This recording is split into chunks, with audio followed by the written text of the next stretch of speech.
You're welcome to Kenya Decides. Tonight we're focusing on the media coverage of women in politics and see whether there are hits and misses for the media, particularly in this election. My name is John Jacob Curia. We are live on KBC Channel 1 as well as on YouTube, as well as Facebook at KBC Channel 1. The hashtag to use tonight is Kenya Decides 2022. Very much welcome to the program. I have a panel of three, and they're active participants in one way or another, or stakeholders in this election.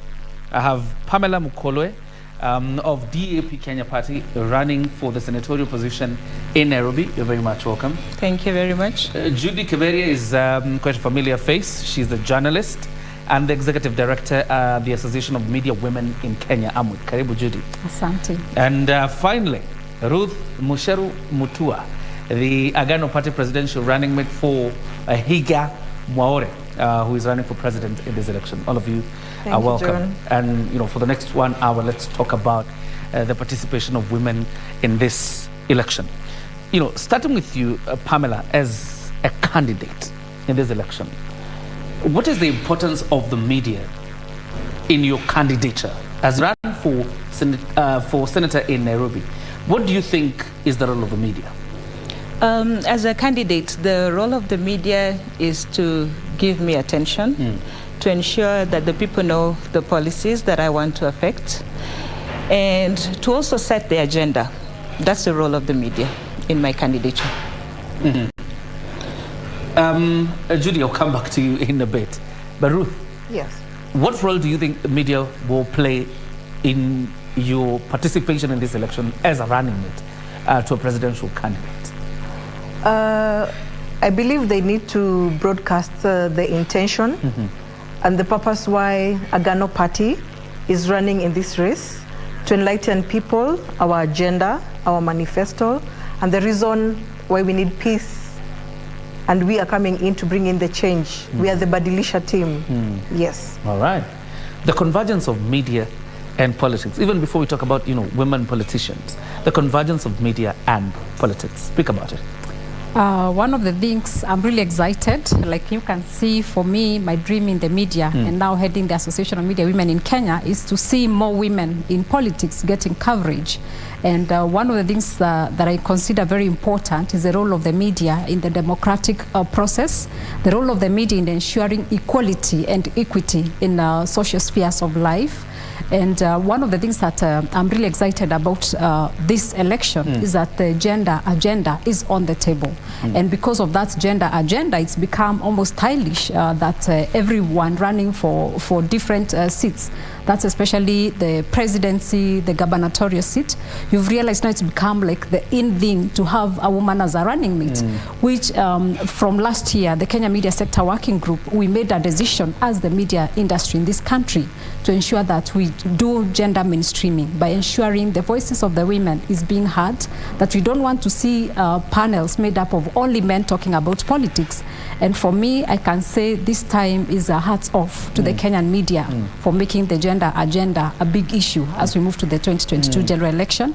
And the media now more than ever understands our role in the even, let's say, conflict sensitive reporting, how we report to ensure there is peace. The environment is very conducive for women to run in an environment that is safe for them, in an environment that celebrates women as not just victims, but also women as leaders, women as people with the potential to lead. So for me today, John, I'm really excited, and also want to congratulate you for creating that table and ensuring that women are not being left out of the debate. This is the kind of relationship that I see in this election. The relationship between the media and the politics now is ensuring that we are not forgetting other aspects that make part of the process of the election. You give a hats off to the media for the coverage so far in terms of involving women in this participation. Is that where you would want to be? Is it a 90%? Is it 100%? We are not where we want to be, but looking at, for example, even female representation in our politics, in 2017, we're talking about 21% of women representation in elective seats. In 2017, we had 23%, which was a mere 2% increase. And this time, if you look at even the number of the women who have come out to vie for political seats, including the gubernatorial seats, there are so many now. If you look at the senatorial, the same way. If you look at even the MCAs, the number is quite high. And one of the things that I believe has been the platform that has made more women to come out is because the media has opened up the space and has decided to make gender the agenda. You know, in our role as the agenda setting, as the media, I think for the first time we've pushed this. And one of the things also we've been trying to do is to highlight challenges that women face. And one of them has been violence against women. And now with, for example, the digital space, threats have increased because the more the women that we have, yes, we're celebrating, but we've seen an increase in, on attacks on women online. We've seen some being body shamed, others, there's a lot of digging into their private lives, others being asked insensitive questions, you know, how will you balance your family and this seat? Questions that are not asked to the men. And because of this, the media has been actively training Association of Media Women in Kenya, including all media associations, Kenya Editors Guild, Kenya Union of Journalists. We've come together to ensure that we are training the journalists, and development partners have also come.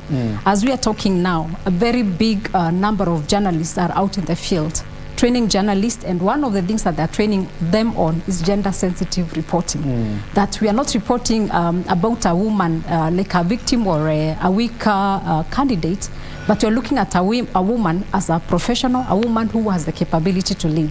So I can tell you we've really worked hard, and where I sit now, honestly, I'm a very happy journalist. I'm a very happy executive director of the Association of Media Women in Kenya. I'm a very happy partner of the media because of the work that we've done in pushing the gender agenda forward and looking at all sides of the coin. We are not looking at just the woman, but it's also ensuring the male voices are being heard to support the women in the election. As a partner to the media, probably let's listen to the candidates in this election. And probably from your end, Pamela, tell us, how have you been covered by the media since you declared your intention to run for senator in Nairobi? Let me first begin by telling you a story. Last year, we had a training by FIDA, and many women all over Kenya who had come to vie for different political positions. After the training, we came together and we formed a group called Women Aspirants Kenya. These were women who really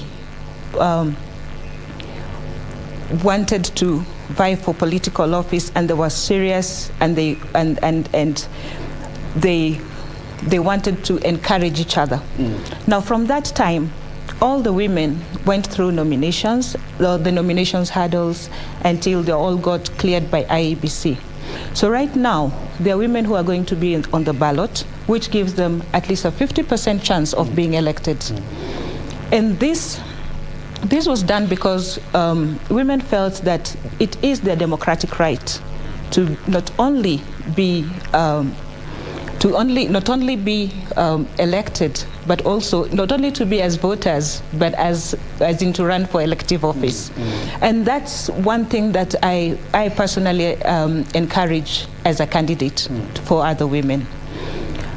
The media has played a very big role. During the nominations, we had a lady who got assaulted, and the women got together, and they new candidates, new political candidates never have partnerships with the media. New candidates. Yes, they don't have partnerships with the media, or they don't even have relationships with the media because they are new. And so coming together helps them to find contacts and be able to reach out to the media. So when we got together, this lady was able to get help because her story was articulated in the media, and somehow she got reproved because of the legal aspect of it. As a candidate, the media acts. The media is important in giving my candidature attention, as well as my party. And The media helps to helps the electorate to know that I exist in terms of my candidature, and that's why I'm positive about the media. And your party has gotten quite the attention, the DAP Kenya party. Have you gotten the attention you would deserve or the attention you need as a senatorial candidate in Nairobi? Not necessarily. Okay. Yes. Not necessarily. Yeah. All right. Ruth Mutua, since you were cleared by the IBC, you've actually enjoyed some attention. Yes. As I actually saw your story on Sunday. Yes. But are you getting, as a candidate now, are you getting the attention you deserve as a running mate in this election from the media? Well, I wouldn't say it is so much. Okay. But I feel like it's leaning towards the popular ones, a little bit more towards the popular ones. So the new kids on the block are not getting as much. But so far, from my analysis, I think it's a try. It's a try where the media probably outgive it 45%. For the new people in the block, but maybe for someone else, my opponent, probably is getting slightly more. So I don't think she would answer this question as I am. Okay. So far so good. I think there is quite much improvement, but you can do better for the new people. But a bit of bias on the new. A little bit biased. Okay. Yeah, just a little bit biased. All right. Quite an interesting one. 45. She says not much in terms of aiding her bid as a senator. But let's talk about equal allocation of time, because it's a principle of journalism in terms of equal allocation. How are we faring as practitioners in terms of equal allocation of time, if you're balancing between men and women? Yeah. If we also look at research that has been done previously, of course, where we look at women as sources of news in Kenya, it's less than 35%. Okay. But that was in the past. That was even before we started, the build-up to the 2022 general election. And because of various bodies of research that have emerged, and we've realized the Kenyan media, we had not given that priority to ensure that women are getting covered. And those are some of the interventions we've done. And if you look at, for example, the reporting guidelines for the election that we developed as the media, for the first time we've added the bit of coverage of gender, ensuring that women are allocated enough time. Because before, if you look at, for example, the debate on the BBI and so many others, around that time, you'll watch and see it's only men who are getting coverage. They're the only ones who are talking about it. But nowadays, the media actually has made it like a crisis if you do not have a balanced panel. If you do not have, for example, women occupying even coverage of the front page stories, it's an issue. For example, if you look back, the National Media Group, and even I think the Standard, and even the PD, the local newspapers, they put stories about women on the front page, something that's never happened in the history of Kenya. We are not yet there. I say we are not yet there. But for me, I see a major improvement, considering that I have covered the 2007 general election as a journalist. I've covered 2013 as a journalist. I've covered 2017 as a journalist. This 2022, I'm not a journalist in the field. But I can tell you from that experience of my life as a journalist, I can say we made very good steps. But also, one of the things that we've been doing, like, for example, the Association of Media Women in Kenya, the new kids on the block, allow me to use the word kids, but the new politicians who have come, sometimes we realize they don't have the skills to know how to engage the media effectively. They don't know how to build the partnerships, and they don't know how to grab opportunities. For example, if someone is new and you give them a microphone, some of them will just say, oh, sisi kama wanawake tumekuwa na mashida. For the media, we've moved on to looking for what is newsworthy. So building skills for the new women aspirants is what is very important. We've been doing it at Term Weekend together with Crown Trust, but of course we cannot be able to reach everybody. But I think we need a more supportive system that ensures women aspirants, or even the male aspirants that are coming for the first time on board, that we give them skills on how to engage the media effectively. Because also some of them, we're also struggling. We get airtime in the mainstream media. At Term Week, for example, they say, oh, Judy, can you please nominate a woman to come to the show? So I remember I called one political aspirant. I asked her, can we go for the show after the 9 o'clock news at 9 p.m.? She said, oh, you see, I'm a woman, I can't go. I told her, okay, me, I'm a man, let me go to the show. So we've been trying to tell them to stop thinking about ourselves as women, because it's about competition. It's about the skills. And of course, one of these things also that has made us to work very hard, and one of the things I also want to appreciate the media on, is our role to demand for accountability from the duty bearers. One of the things we've done is to ask the IBC chairman about the two-thirds gender representation. Because remember, the 11th Parliament ended sine die, not saying when they will come to pass the two-thirds gender rule. The 12th Parliament was still illegally in Parliament. Again, they left without passing the constitutional requirement. So the only option left for us in this country is to ensure that IEBC stretches its muscle to ensure that political parties meet the threshold of the two-thirds gender rule. And they've been very strict on that. And parties have been sweating to ensure they try to meet that two-thirds gender rule. But this is because of the pressure that has been employed by the media. I'm saying, yes, we have our own challenges as the media. When you look at the proximity, when you look at what is newsworthy, for example, if you are covering a presidency, for now the presidency is men. You understand? And the more like a newsmaker is known, the more the coverage. So also, as much as we are trying to push the gender agenda forward, we as the media also are guided by a code of ethics. We are also guided by what sells. There are those things that we as the media cannot do away with. But despite those tight schedules or those tight things that make our work difficult, we've really tried our best to ensure that we are bringing more women to be covered in the media. So I know we are not yet there, but I can say we've made some progress, including now the way we've been highlighting the challenges that women have been facing. Those who have faced violence, who've realized anytime someone even says something negative about women, we take it heads on, running. Okay? Yeah. Becoming sensitive, or conflict sensitive. Pamela, I would want to know from your experience as a candidate in Nairobi, the haggling in Azimio, because the DAP Kenya party is a constituent party of Azimio.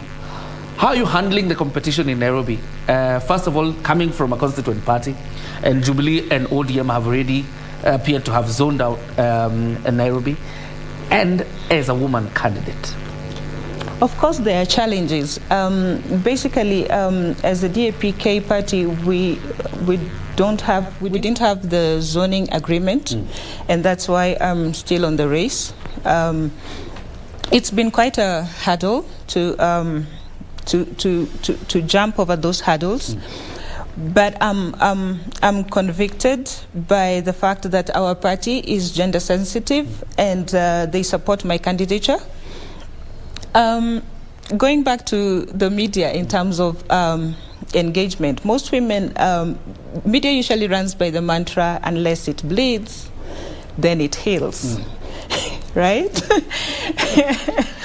All right? And actually, that's why we are having the conversation. I would love the possibility of the media just, like following like a woman candidate, as in just taking, instead of just following the mantra of unless it bleeds, then it leads, by the sense of when a man bites a dog, it's the story. Then if it's possible that women candidates can just be followed, as in you can tag along women candidates as they go along their campaign trail, then that can really make a difference in ensuring that the electorate actually voting a woman who can actually bring the change that is needed.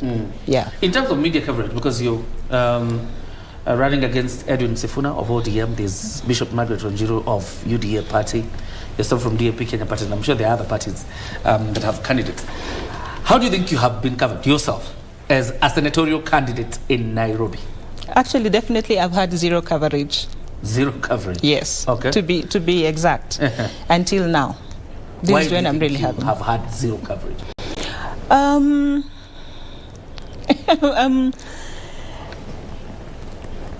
My party is new. Okay. I come from a new party, and as a new senatorial candidate, new to media engagement, that's why I've had that kind of like a zero coverage. That's why. All right. Ruth, yes. You're the running mate for Mr. Maore Wahiga, yes. Wakili. Yes. What is the risk of you shadowing Wahiga Maure, in the sense that most of the coverage will go to Wahiga, and not so many people will consider the fact that you are the running mate, and in one way or another shaping the agenda of a Agano party? Are you meaning he will overshadow or I will overshadow? What is the risk of you shadowing him, in the sense that you will not get as much coverage? I don't think there's any risk. I don't think we are at a level one is a risk to the other, because we are not competing. Okay. We're in the race together. We're in to bring balance. So there's no competition for us. Yes. Would you be okay if, and sorry to ask, would you be fine if the only stories we covered about Agano Party was just about Wahiga Maure, the candidate, and not where the running mate was? Of course, just a little bit. Of course, because the woman is not represented. So why is he being put in the limelight and being shadowed behind? I want to be in the gap for the woman to see there's someone who is here. There's someone who is coming to fight for us. No, I'm coming to badilisha maneno. You have answered my question. Yes. Judy, why do you think, when we talk about, because we were talking about equal allocation of time in this election, of you've given the media quite a score, but we are not there. But in this election, why do you think we still have an equal allocation of time between male and female candidates, having come all that way? We cannot have an equal allocation of time. Like you realize, the media, sometimes you just have to use the rule that we normally use. For example, if there are too many candidates, we try to check, like, you know, what sells. You know, also we have our own pressures, revenue pressures, we have following pressures, we have audiences pressures. So those are some of the competing interests that override. As much as we want to allocate equal time, it is very difficult for us to allocate equal time to everyone. For example, Johnson Sakaja has gotten a lot of coverage, you understand? Because of what is happening around him is making news for the day. So we cannot try to balance the coverage you are giving Sakaja, for example, to the coverage you are giving another person. So there are those issues that come. There's something that we consider as newsworthiness, and those are some of the things that make it difficult for us to give everybody equal coverage. But talking about my sister here, she said up to now she's not received coverage. You've received coverage. Yesterday. She's on the panel. She's on the panel. She's received coverage. And I know she was invited here because of the engagement we had yesterday. Yesterday we had an engagement with the Kenya Editors Guild and FIDA, Federation of Women Lawyers in Kenya. And it was basically an engagement about how the media has been covering women. And from that, we had a meeting with journalists, and that's how KBC discovered her and invited her to the show. And that's why we've been encouraging female candidates. As much as we are striving as the media to give them coverage, them too have to struggle. Let me give you classic examples of some of the things that we've been telling women, and we've even produced videos telling the women candidates on what to do. You're a journalist, you walk out here, you just want to do vox pops, basically random questions. You stop the women, they'll start running away from the microphone. Or you ask them, come to the show, they'll start giving you excuses. Like me, I was about to these nails, I need to go. But I'm like, I've been telling women, you have to go. Don't say you are going to make your hair. Don't say you are going to make the nails. Because the men don't say that. When the man gets a chance to go to the studio, whether they're ready or not, whether they're from the bar, they'll just come straight to the studio. But the women, you are so sensitive about some things that really don't matter so much. It's just basically just combing your hair or doing something and freshening up and getting ready for the show. So also on their part, we've been having engagements with our female candidates, especially the newer ones that are coming, and telling them, please be always ready. Okay. The men are always ready. And because the men are always ready, sometimes you are pressed for the time. For example, it's a live coverage event of Parliament. You have no time to go begging someone or to go waiting for someone to apply lipstick or makeup. There is time on your side. So we've been trying to also empower them with these skills to make them understand how the media works, the media landscape, tell them about that it's not that maybe some of them, like, they are launching their candidature and they think it's the most important thing that is happening in the world of Kenya today. And they call even with that authority, why are you not here and I'm launching my party? You understand? So there is no guarantee, or there is no entitlement that just because you're a woman and you are pushing the agenda that you'll get coverage. You have to strive to become a newsmaker. You have to strive to be able to sell ideas that are interesting to the people. You have to be attractive through the media. As much as we are doing this, also we want to see the effort on their part. We in the media, we've made our efforts. And one of the things that I forgot to mention to you earlier on, for the first time in Kenya, we have more than 60% of journalists covering elections for the first time. They never covered any other election before. So a lot of things that are happening to them now are new experiences. And that's why the media sector has gone massive on the training. And this training has actually incorporated the gender agenda, gender-sensitive reporting, about violence, conflict-sensitive reporting, with special, place for the women.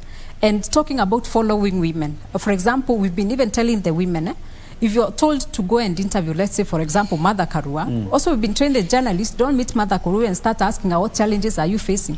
Karua now is someone who's gone above challenges. Yes. So even the questions, the training of our journalists has to be, when you meet Mother Karua, you ask about, something different. For example, if you go to maybe northern Kenya, some parts of northern Kenya where there's clanism, where there's cultural issues, you can still ask that question of challenge. So even the training for the media has really been going on. Some have been being done in-house training for the journalists covering elections. So honestly, yes, I know we are not yet there. I'm not saying we are 100% gender. We still have some gaps. But for me, I'm really looking forward post August 9th just to see how many women are going to make it. Because I am pretty sure that's 23% of women representation we had in parliament. I pray that it is going to be over 30% it goes the coming election. Yeah. Ruth, societal biases against a woman, knowing too well that even media men and women also come from the society. Do you think it plays a role in how the media covers women candidates? It could be yes and no. And pointing out just a bit from what she has said, is it that the lady is not informed that maybe her lipstick is not important before her media coverage comes in? Just maybe. Maybe we also do not know. Okay. And maybe because of the upbringing... Particularly for the newcomers, right? Yes, maybe the newcomers. Maybe the newcomers. I don't know about the old team, but maybe the newcomers are also coming with energy. Yeah. They're coming with a different face. So maybe we also need, or they also need, to be taught. They need to be trained. Let them know that an opportunity comes up for media, run. Just deal with what you have, run. The men in there could be knowing. They could be mentoring each other. But maybe the ladies also, we need also mentorship. We need also to be mentored in there so that we stop missing these opportunities. And where does this mentorship, when you talk about mentorship, yes, who do you target in terms of mentoring you? The advanced, Okay. the experienced out there. She could run such a program. Call the caliber of women who may need to be enlightened, and the branch grows. Yes, into a big tree, and the ladies get informed. When this opportunity comes, we are trying to create balance on media too.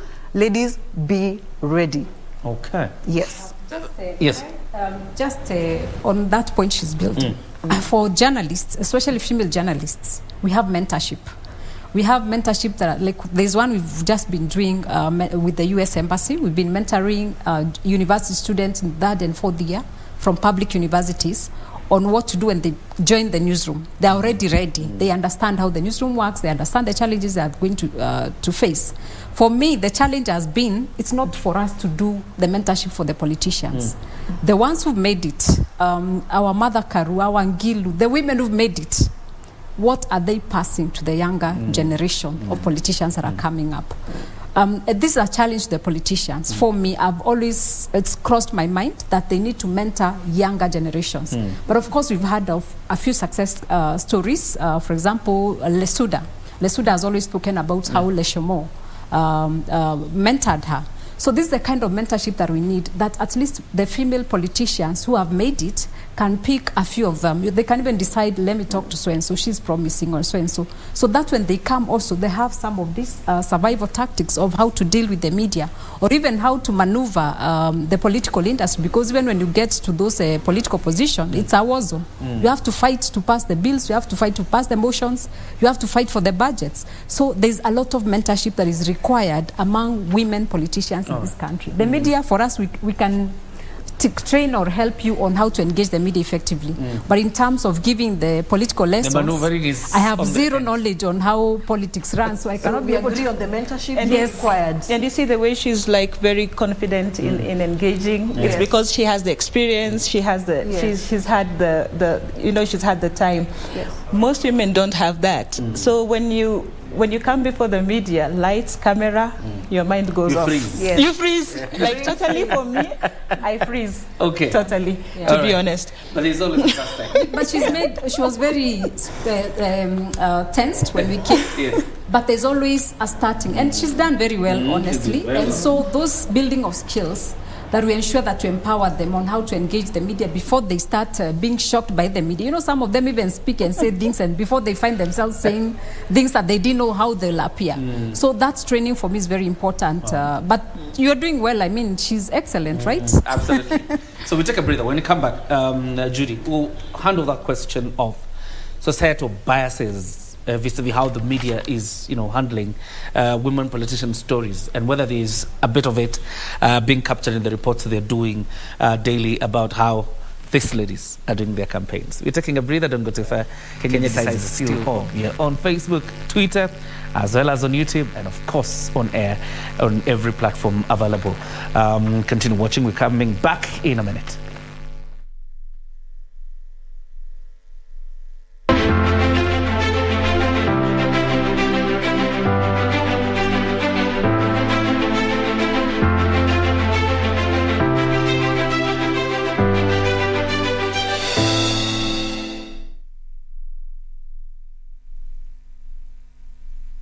The World Blood Donor Day is celebrated every year on the 14th of June. This year's theme is donating blood as a sign of solidarity. This event will be held at Olkalau in Nyandarua County and will be presided over by Mutai Kagwe, the CS of Health.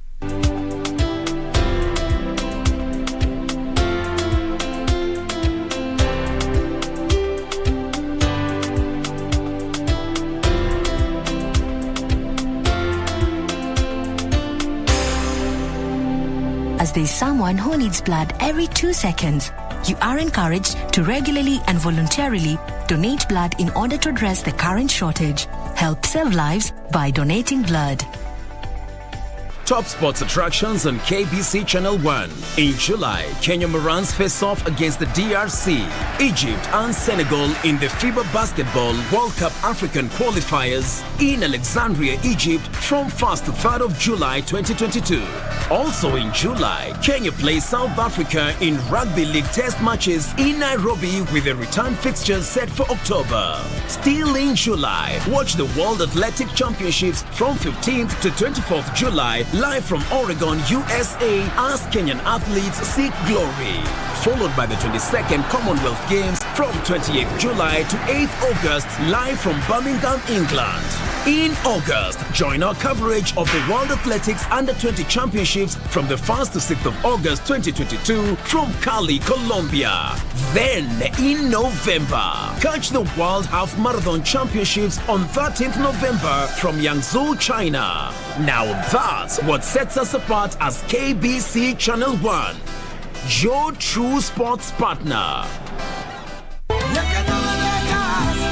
I called up his place and that's the information his landlady gave me. Well, that woman's going to hear from me. And we kept it from you precisely to avoid this kind of scene. And did you also know about it? He doesn't have as much confidence as I do that you will love me again like before. Camilo and your sister have just gotten married, and they're going to live in this house.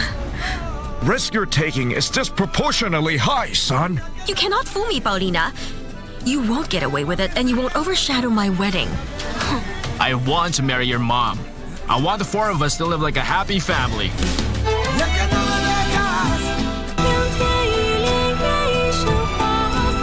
Destiny tests all of us in different ways. Master, my mother gave me energy. What are you thinking? My lady, it's bad. What do you mean? Does she know I'm here? Yeah, she knows. But you know, she's the Duchess of the East. Her duty is to protect the land. Do you know anything about this character, Griffin? Huh?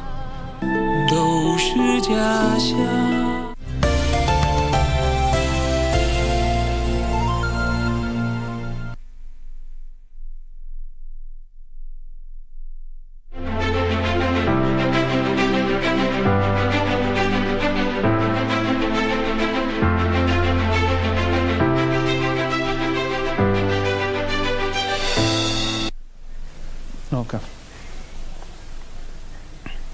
Welcome back. You're watching Kenya Decides. Our conversation tonight is on the coverage of media when it comes to women politicians, and particularly this election and how we are faring comparing to other election cycles that we've had before.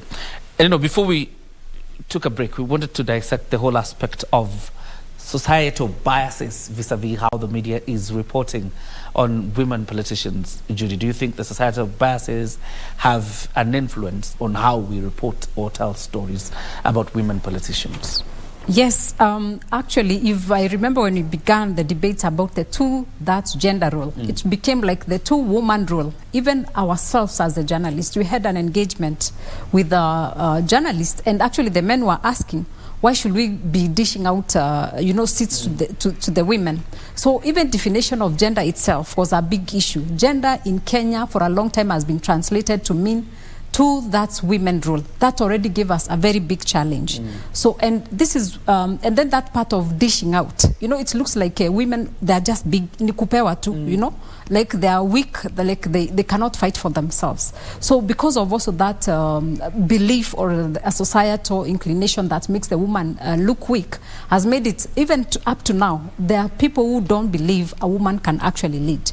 We are struggling with a society where up to now, you'll be shocked that people are asking, what will will she be doing with the men instead of being at home, I was even shocked people asking about Mother Karua and, family issues. For example, she's grown up, she has grown up kids. Maybe at least we can complain about us, the younger people with the young kids. But her, she's already like, not like babysitting anybody. She's actually a grandmother. Yeah, she's already like someone who has a lot of time to offer leadership. So you'll still realize people bringing out these issues about, the personal lives about the people. And they're not even asking the same things about the men.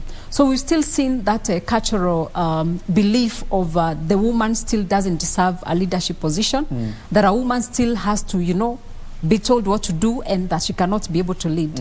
We've also seen some areas, for example, if you find some parts northeastern of Kenya, one of the women was telling us she wanted to go register as a voter, but her husband refused to give her her national ID. So we had to tell her, now you have to go and report to the chief. When she went to the chief initially was like, you have to listen to what your husband is saying. So if you come across some of these cases, you can still see our cultural beliefs, our social norms are still withholding us back from ensuring that we are supporting women. But of course, we've seen progress in some of these areas where, for example, we will never hear a woman running for candidacy. Now we can hear women even in those areas where women are not allowed to lead. We've seen them being allowed to take up the leadership position. So then the patriarchal society that we live in, we've still seen women being branded and being given some names, and sometimes it gets to also the media. Unconsciously, we pick what we are living with. And there are those some of the derogatory terms that are used. Unafikiria kama mama. Wewe unaendesha gari kama mama. We take it casually. If you listen, for example, to our FM stations, and that's why we are saying, everyone, if you have a role to provide credible information, then we cannot fall into what the society discusses. And we've seen a lot of radio stations fall for these small derogatory terms that still undermine the women. And wacha umama vitu kama hizo, if a man is doing well, or even a woman, if she's doing very well, to sasema, hey, bazoo, we call her the name of a man because she's doing well. So those small things that we have normalized unknowingly with the media start falling into the same trap. It's the same way that we even start asking. You see a journalist up to now will be asking Mother Karua or Anwar Guru, or even Gilu, how will you balance family and life, family and political life? But when they go to interview the man, they won't ask. It's like men are not supposed to be people taking care of also their families. So I know some of the times, the journalists, we have a challenge in, distinguishing ourselves from what is discussed, socially, just because of the way we've grown up in that patriarchal society that still, and that's why I'm saying we will not achieve the 100% that we want. There are those things that hold us back from achieving that. You actually remind me of one paper, I think 2 years ago, that said, I don't know which cabinet secretary it was, but said the only man in Uhuru's cabinet, and it was the lady they were referring to, the only man in Uhuru's cabinet. Karua. And like what we were discussing when we were off air, women should be made to know that they've been passing the baton to themselves. Like, you're not the 10-year-old, you're not the 20-year-old, as in it's a growth process. Just like Judy was telling us, even when she became a journalist, it's been a growth process from the person when she began up to now. She's gone through hurdles. So for first-timers, as in new candidates, women politicians, they should know that they don't have to be perfect to come on air. They just need to know at least the basics, which is good, to show up. When you look at media coverage, yourself as a candidate, what do you think is that missing link between your candidature, for example, in Nairobi, and how the media is covering it? What do you think is the missing link? I think basically it's more of the whole campaign, the whole campaign management, and the lack of synergy in the parties in terms of everybody coming on board, every candidate coming on board as Azimio. Okay. Because Azimio is made up of different parties, and all these different parties have candidates who are supposed to come on stage, who are supposed to be in the same venue when they have like events in Nairobi.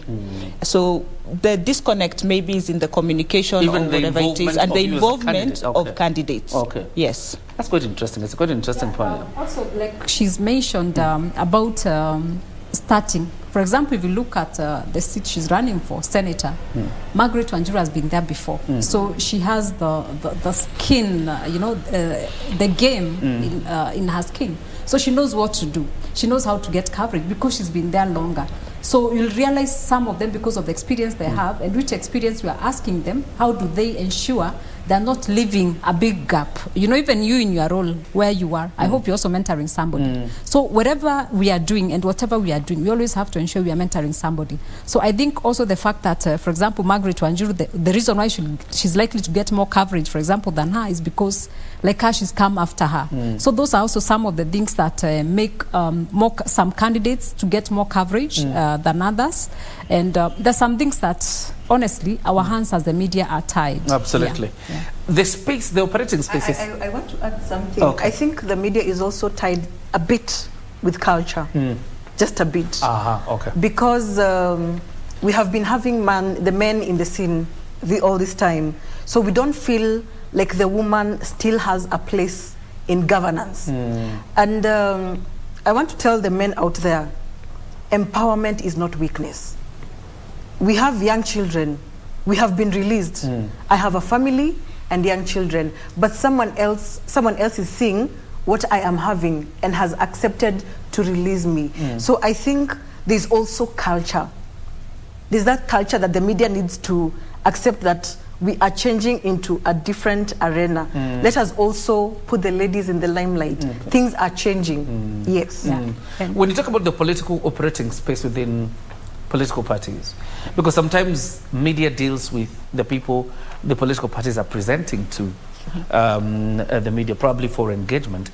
In terms of the operational space within political parties by women, is there space within political parties?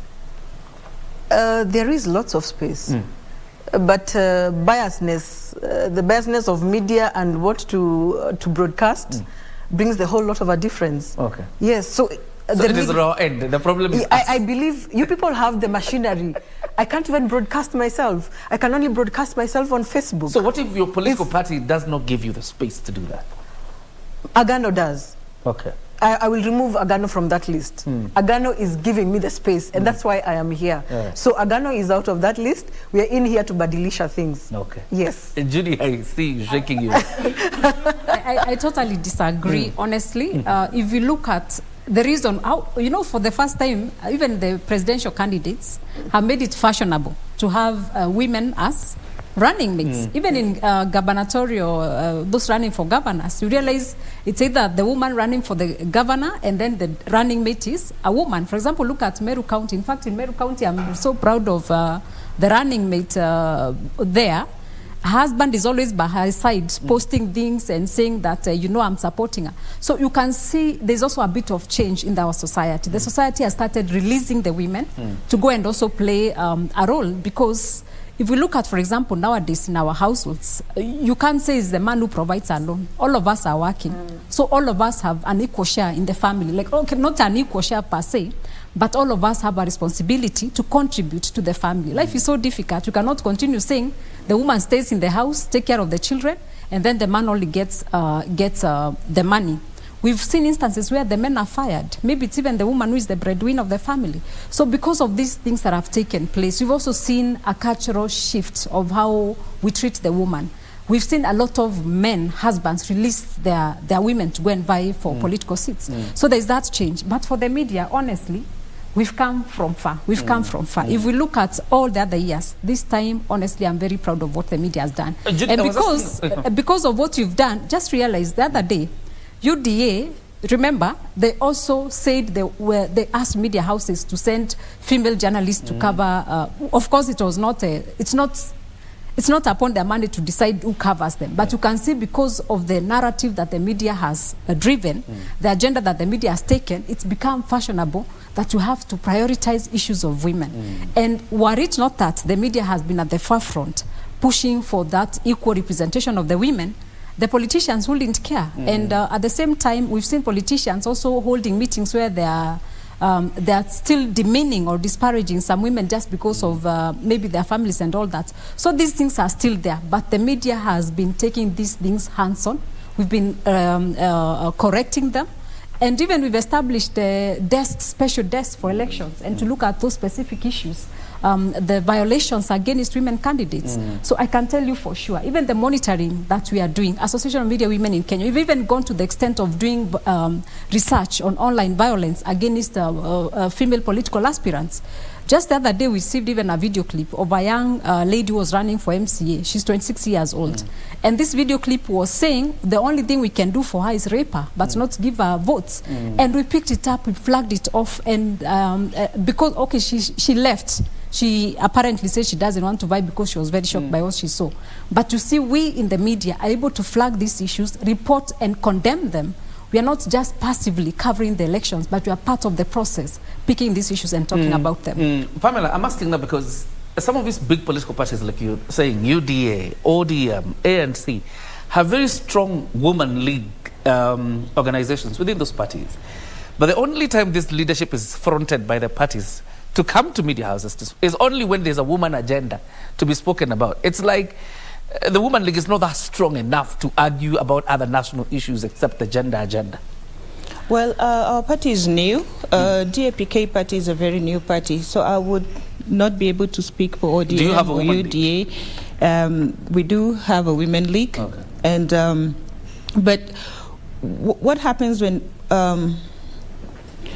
women issues? Okay, I'm trying to collect myself. Really, okay. I can't speak for UDA or ODM. I can only speak about DAPK. And DAPK, we have a women league, and we have women aspirants who are also running in other capacities. We have women who are running as MCAs also, as well as, they're running as MCAs and also senators. So it's not only when we have like women issues that we get to come and discuss. I think we're going to have new, as in we're going to bring fresh ideas in terms of ensuring that women participation is encouraged. For example, your the country. DAP Kenya party, sorry to cut you short. Yes.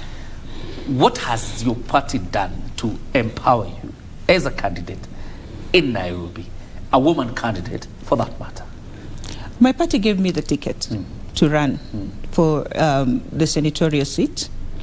My party encouraged me to go through the IBC process. My party supports me in terms of in my campaigns. That's. How does it support you in your campaigns? We have MPs. We have fellow candidates who are running for various positions as MCAs and members of parliament in the county. So we give each other support. All right. Yeah. I'm asking that question, Ruth, because there's a question of visibility. Space is there in the media, but what are women candidates doing to be visible, to be seen, to be newsmakers? Because just being a woman, it's a plus, and we're reporting about it. But that's not the only issue that we'll capture in the news. What are women candidates doing to be seen, to be heard? By grabbing such opportunities. Yes, you invite, we attend. I was not planning not to attend. Yes, I needed to come in here and show that the lady is coming in to take up the 2/3 gender rule. I'm coming to take up the responsibility of changing the capacity of the lady in the executive. Yes. Judy, is it a problem of resources? Or what exactly is it? Because when it comes to issues of visibility, you are sure that men are more visible than women candidates? Yes, there's an issue of visibility and an issue of insufficient resources, especially for women candidates. So there are those things that, of course, limit them. But like you said, we are dropping the book of lamentation as women. We are not being given microphones to say we don't kill us and shida pana. We want to get that space and say, what dreams do we have? What is the vision that we have when we get into that leadership?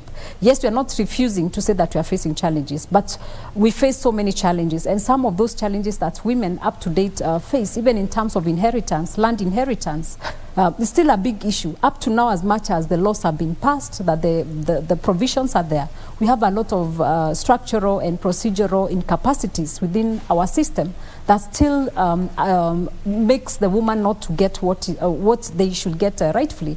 If you go again to ownership of land, maybe you need a title deed to get a loan to run for a political seat. So because of also not having that financial muscle, political parties will most likely pick up candidates with a financial muscle that will be valuable in terms of finances to the party, as opposed to, you know, someone who is coming on board without the finances. And so because of that, again, the cultural things that we are talking, the cultural biases that we have, that we believe maybe women should not own property, or we believe women should earn less, which even we are experiencing in our newsrooms. If we look at the pay gap in our newsrooms again, you'll see the pay gap. Sometimes men, okay, sorry, it's not you, but I'm saying it's still an issue. So if we look at all those gaps and things that make a woman, when you look at her, you're like, she's likely to get married, or she has a husband, she'll be taken care of, so let us pay her less money. So this system continues all the way, and even as she's running for the seat, she doesn't have those finances to maybe hire the choppers, maybe get a fleet of cars to go after them, maybe hire bodyguards and goons to go and shout. So the woman is still disadvantaged and is still facing a lot of challenges when you talk about them being able to support their campaigns and being able to increase that visibility. Because to get that attention of the media, you really need the clamor around you. You really need the drama around you so that you attract the media. So a lot of women up to now are still struggling financially to get that attention of the media. So you are very right. Finances is still one of the things that women have reported are affecting their campaigns. Some of them will even maybe do one campaign in a month, or even no campaign at all, because they don't have the money to do that. So there are those challenges that they still continue to face, and we in the media, I'm happy that we've been able to highlight that. But also we've been, like week, we've also been training them on how to use the digital space.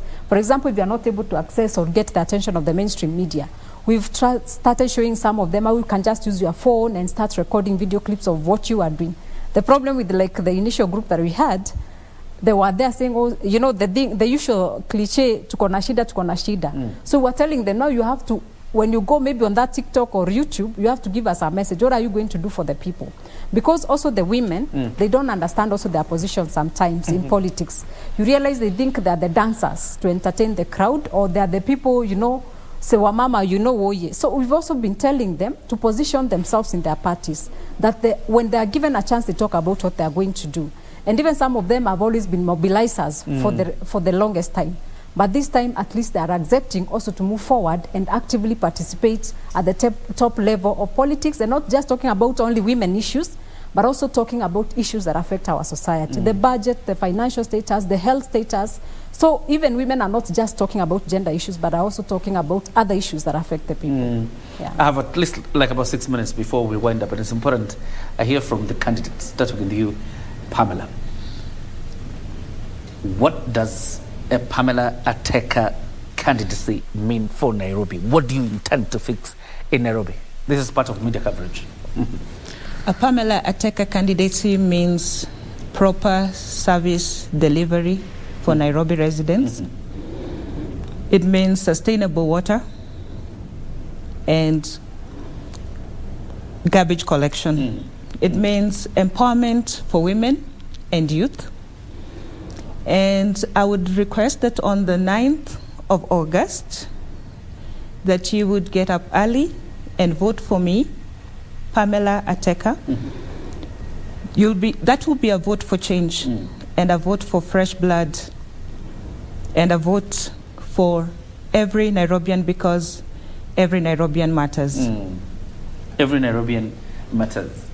Ruth, why should we elect President Wahiga Mwaure and Deputy President Ruth Mucheru Mutua? For some reasons that I will mention. That one, I am coming to set in and implement a law on property, ladies' properties. We're having the notion of ladies losing properties. Once their husbands are deceased, we have every right to own property. Why do I become past once my spouse has rested? So I will come and help in to implement that. I want to come and implement the laws on gender violence, so that we are able to deal with that in each and every county, so that let us get some gender balance in all of us. I want to create space for women. Our ladies needed to speak. We need to speak ourselves out. We need to have, like she had mentioned, why is a lady HOD and a lady and a man HOD not earning the same, whereas the lady is even more educated? We need to give the gender balance. I'm coming in to push in for such priority for the lady. Yes, and that is why I ask the Kenyans to vote for David Mwaure Wahiga, and I'm sitting in, and I shall sit in as the Deputy President of the Republic of Kenya from the 9th after voting in. And please let us retain peace. We are here for change. Badilisha, it starts with you and me accepting to make the change. Thank you. Judy, you have the last one. Something very interesting here. Somebody says, I think the media coverage is attracted, candidates must, or is attracted, or media coverage is attracted.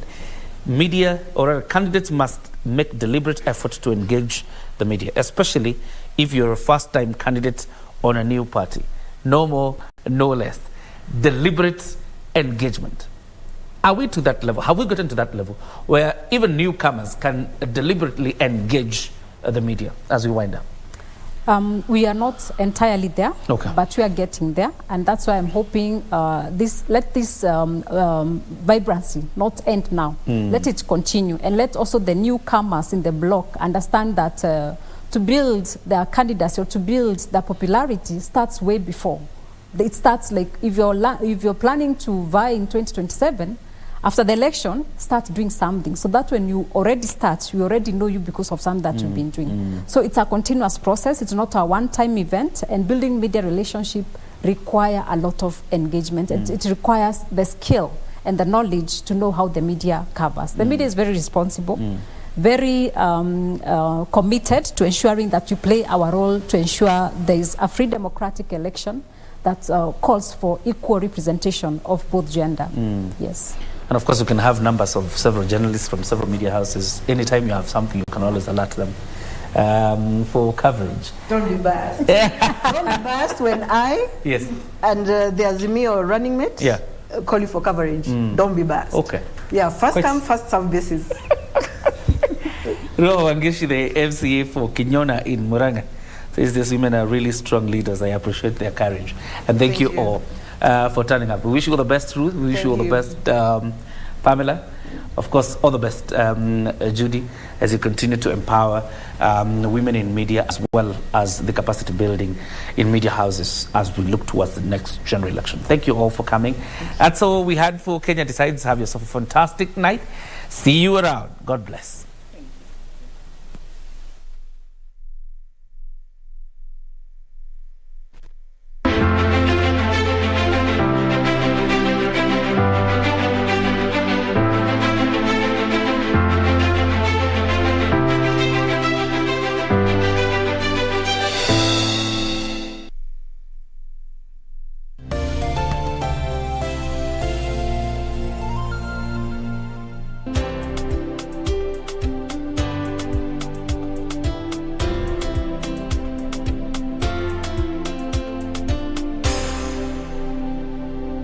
Top sports attractions on KBC Channel 1. In July, Kenya Morans face off against the DRC, Egypt and Senegal in the